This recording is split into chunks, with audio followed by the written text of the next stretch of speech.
રથયાત્રા નીકળી છે। જે રથયાત્રા લંબી હનુમાન રોડથી જે ફરતી બાજુ જે ઈશ્વર કૃપા છે, રાધાસ્વામી મંદિર અને જે રંગદૂધની વાડીની પાછળની સાઈડ જે મેરડીમાનું મંદિર છે, ત્યાં એક મેરડીમાના મંદિરેથી મંદિર રથયાત્રા માતાજીની નીકળી છે। ફરતી બાજુ લંબી હનુમાન થઈને નીકળી છે।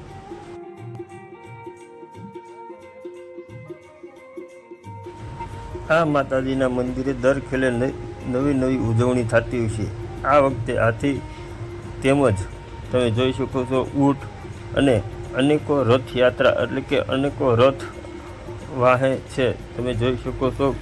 અને ભવ્ય રેલી નીકળી રહી છે માતાજીની, ડીજે ભજન સાથે સંગીત, સુંદર મજાનું એક બળદગાડાને પણ ઘણા બધા બળદગાડા પણ તમે જોવા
સદગુરુ ગણપતિ શ્યામ